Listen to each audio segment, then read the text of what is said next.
There he is, the president of Cage Warriors, Graham Boylan. Are you all right, mate? How you doing? I'm good. It's amazing to see you in that t-shirt, man. You bring back so many memories. Like I said, I think it was 2011 or 2012 we had those t-shirts. What a see we have. Uh-oh, he froze on us. I think he's there. Oh, he's there? Okay, I can't hear him. Oh, Graham, you can hear us, right? I can hear you fine. Oh, all right, cool. Yeah. So Graham, we've known him for a long time, but he's had 2 spells with Cage Warriors. Came to the studio, gave us some nice gifts. I hung on to it. It's one of my favorites. It just pops, man. I love it.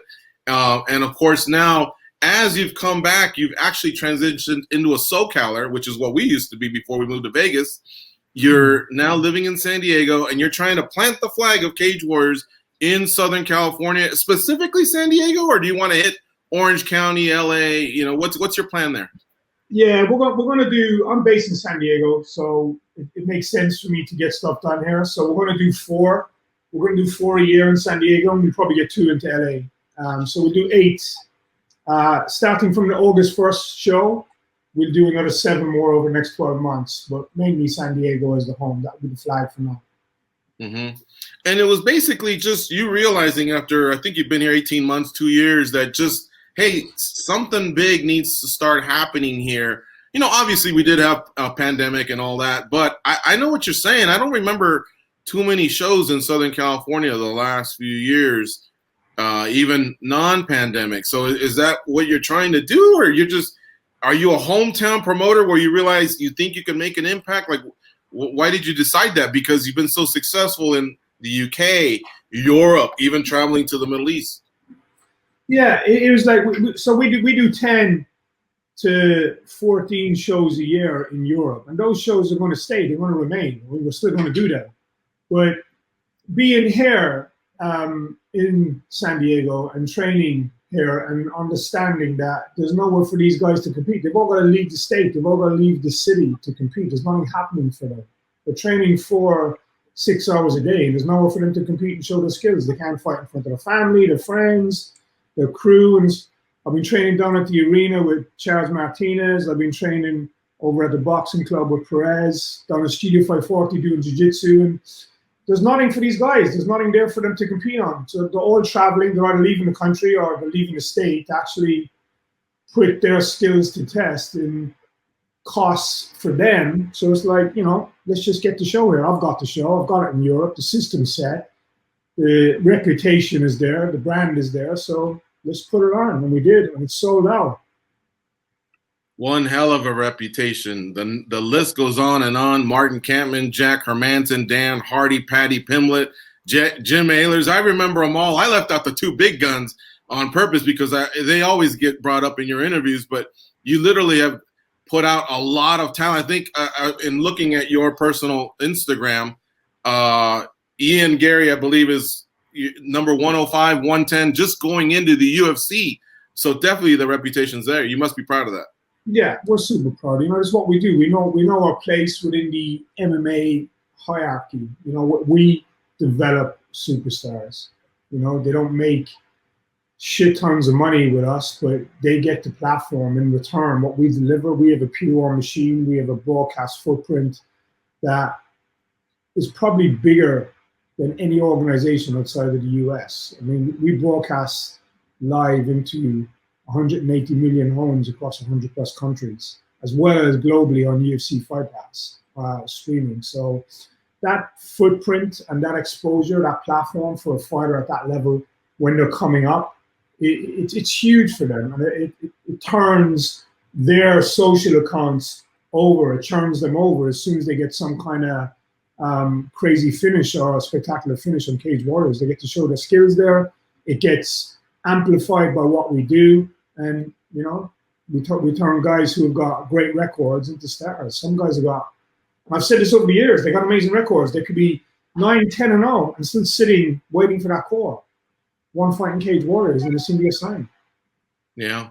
Is Cage Warriors Southern California, which I know you haven't named it that, I'm just kind of naming it in a way. Is it like a SmackDown and Raw for you, where you have like, you're building 2 stables, 2 rosters, and different roads to the title? And will there be two different titles, or do they all compete for the same title and are they all under one banner?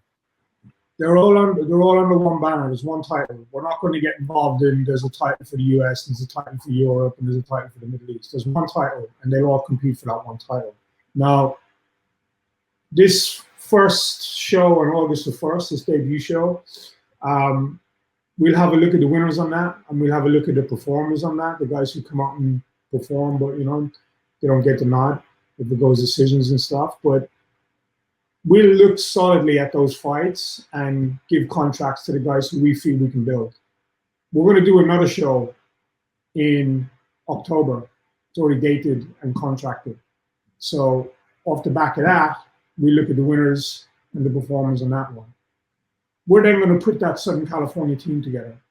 And that team will fight the rest of the states. And it will fight guys from Europe. So coming into the new year, we'll be bringing the European roster in to fight that San Diego SoCal team. And we'll be bringing guys in from the rest of the states to fight them as well. And we look to build them up. Graham, we're gigantic fight nerds. And the one thing that always stands out about Cage Warriors is just consistency. You know what you're going to get. Are there going to be any changes? Is this basically going to look the same? Cage, gloves, everything? I mean, are we going to have that same feel? Yeah, it's going to be 100%. Nothing's going to change. The only thing changing on this show is for the first time ever, we're outdoor. And that's it. We're outdoor. That's the only thing. We've never done an outdoor show before. So the only thing that changes is we are outdoor. We got a brand new, sparkling, shiny cage that was made here in the US and shipped to us just recently, which we've had a night of, and actually getting it here in time for the event, but it's here. And yeah, there'll be no change. We'll open the show, there'll be prelims, then we'll switch into the main card, we'll have some prez, we'll come into 5 on the main card, standard for the walkouts, same setup, same lighting rig, same TV, high-level production, nothing changes, same yellow gloves. We're just in San Diego and we're outdoor. Humphreys by the Bay, is that going to be sort of a home base for now? Yeah, for now, yeah. It's an amazing venue, and the background story behind this is this was booked when the state was still on the coronavirus emergency act, where there was still curfews or restrictions within the state. So a lot of venues that I spoke to when we were trying to book this show, they just weren't taking dates. There was no bookings, and they basically said, look, until the state restriction lifts, we're not taking dates anywhere. But Humphreys, they stood up and they said, by the time August comes, we believe the restrictions are going to be lifted, so we're happy to take the date and work with you. So we booked the venue, and we decided it would be a good first show for us to do in the state and in San Diego. And if it was going to be behind closed doors, it was a perfect size. And if it opened up, we could fill it up anyway. So it just so happened that it opened up and we were able to get the fans in there, and it sold out. It sold out, I think, about 10 days ago, the last few tickets left. So we'll probably use it again in October. And then we'll see where we are in February, It could be a case of, it could work really well there. It may look spectacular. We might think, you know what, let's just keep it here. It looks great. And we'll keep it nice and exclusive, nice, fun TV studio style crowd. Or we may move it into an arena. We'll see what's there in January. First priority is to build this team. We want to get this SoCal roster sorted out.